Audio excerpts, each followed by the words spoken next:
Have you ever injured yourself, watched the wound slowly heal, and then wondered why it still hurts? Maybe you cut your finger. A few days pass, the bleeding stops, the swelling disappears, the skin begins closing, but then you touch that area and suddenly, there it is again. Pain. And that creates a strange biological puzzle. If the damaged tissue is healing, why hasn't the pain disappeared? Is your body still injured, or could something else be happening inside your nervous system? Because here's the part most people don't realize. Pain isn't actually sitting inside your injured finger. Your finger detects potentially harmful changes. Your nerves transmit information, and your brain processes that information into the experience you recognize as pain. So, what happens when the original injury begins disappearing, but the nervous system doesn't immediately return to normal? That's where things get fascinating. We often imagine pain as a direct measurement of damage. More damage equals more pain. Less damage equals less pain. But biology isn't quite that simple. Your body contains specialized sensory nerve endings called nociceptors. Their job is to detect potentially dangerous conditions, extreme heat, intense pressure, mechanical damage, and chemicals released when tissue is injured. When these conditions activate nociceptors, electrical signals begin traveling through peripheral nerves. But here's an important distinction. The signal isn't pain. It's information about potential danger. Think about a smoke detector. The detector doesn't contain the fire. It detects conditions associated with danger and sends an alarm. Your nociceptors work in a similar way. They detect potentially damaging conditions and send warning information through the nervous system. Your brain then has to interpret that information. So, let's follow what happens after you injure yourself. Imagine you accidentally cut your finger. The damaged cells release a collection of chemical signals into the surrounding tissue. These chemicals help coordinate inflammation and repair, but they also influence nearby sensory nerve endings. The nociceptors become activated. Electrical signals then travel along peripheral nerves toward the spinal cord. And this is where the journey becomes even more interesting. The spinal cord isn't simply a telephone cable carrying information directly to the brain. It's an active processing center. Signals entering the spinal cord can be modified before information continues upward. Some sensory information can also trigger rapid protective responses. That's why you can pull away from something dangerous extremely quickly. Your nervous system is built for speed. Protection comes first. Detailed conscious awareness comes slightly later. Eventually, information travels through ascending pathways towards several regions of the brain, and there isn't one single pain center sitting inside your brain waiting for these signals. Instead, multiple brain regions participate in processing different aspects of the experience. Where is the sensation? How intense is it? What does it mean? Should you pay attention? And what should you do next? Pain is therefore a whole nervous system experience, not simply a signal arriving from one injured body part. Now, consider why your body evolved this system in the first place. Imagine you touch something dangerously hot. If your nervous system simply allowed you to continue without creating a powerful, unpleasant sensation, you'd keep your hand there and cause more damage. Pain changes behavior. You withdraw. You protect the injured area. You stop putting pressure on it. You become more cautious. Pain is unpleasant by design. That unpleasantness is part of its biological usefulness. Your nervous system is essentially telling you, pay attention, something may be wrong here. And during an injury, this system can become especially sensitive. That's actually useful while you're healing. If a damaged area becomes more sensitive to pressure or movement, you're more likely to protect it. Your body is temporarily raising the alarm around a vulnerable region. But now we reach the mystery again.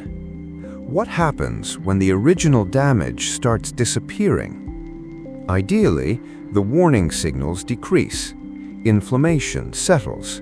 Tissue repairs itself. Nociceptor activity returns toward normal, and the pain gradually fades. But sometimes, slightly dramatic, the nervous system becomes more sensitive during or after prolonged or intense pain. This process is called sensitization. Imagine a security alarm that was originally calibrated to detect a major threat. After repeated alarms, the system becomes increasingly reactive. Now, a much smaller disturbance can trigger a much larger response. Something similar can happen within pain processing pathways. The nervous system can become more responsive to incoming signals.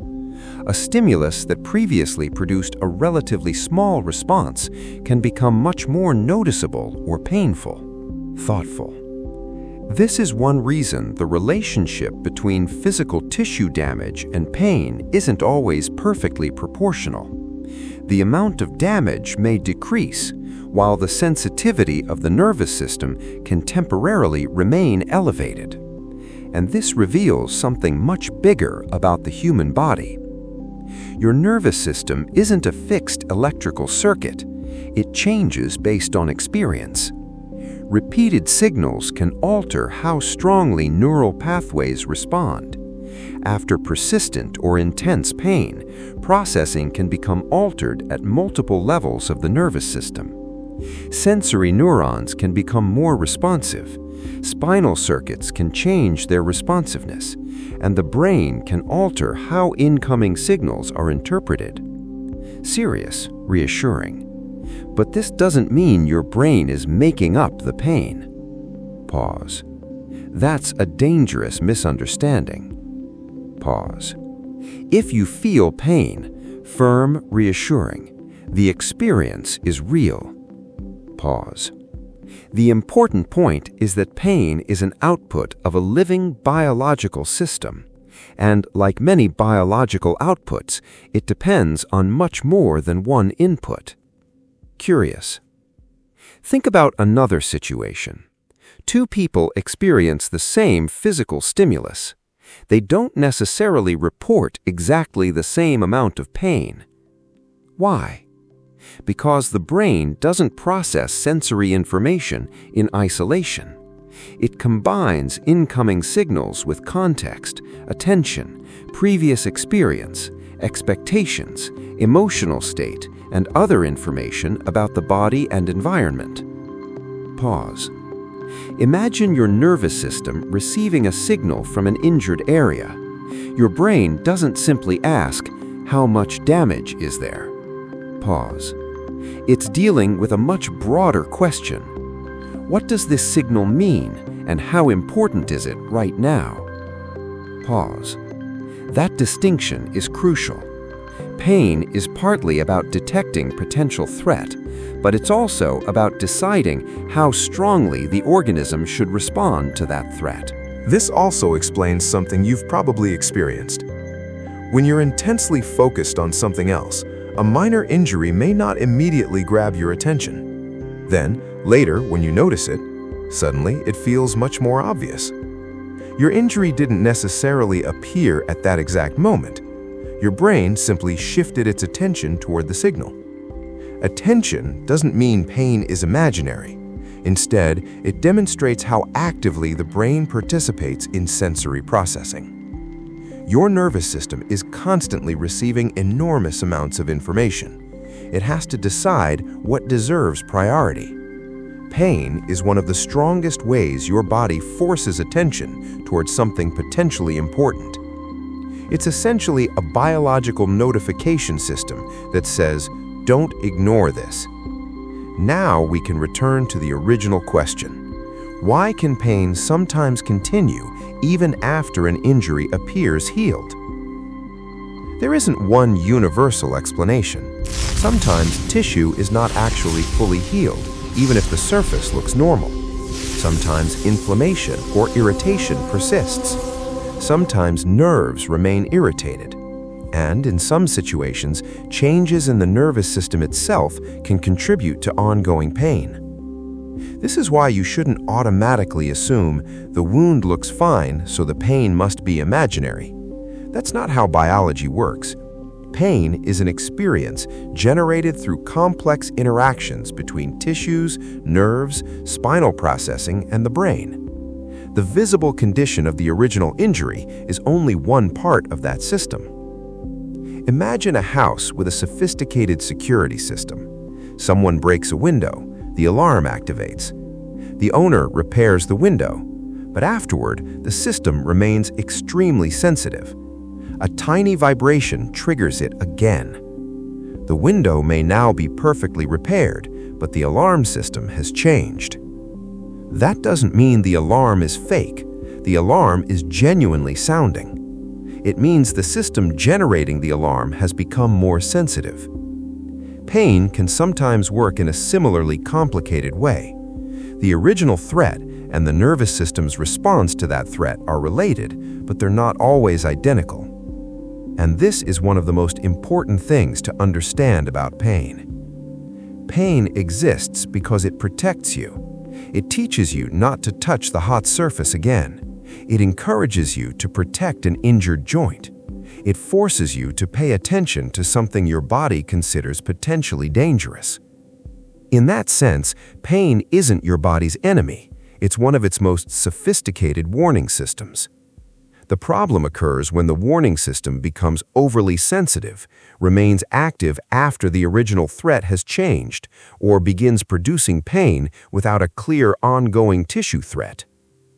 That's when the relationship between damage and pain becomes much more complicated.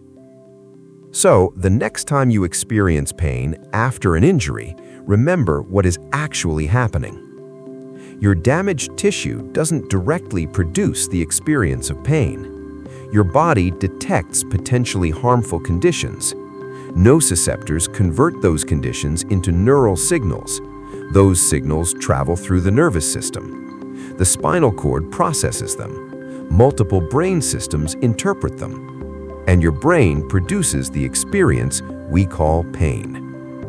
Sometimes, as the original injury heals, the alarm gradually quiets down. But sometimes, the nervous system itself has become more sensitive. And that is why the relationship between damage and pain isn't always as simple as we imagine. Your body doesn't simply measure damage. It continuously evaluates threat, protection, and survival. And pain is one of the ways your nervous system turns that biological calculation into something you cannot ignore. Pain isn't just a message from your body to your brain. It's your nervous system's way of saying, pay attention, protect yourself. That's Science Precise, exploring the science of being human.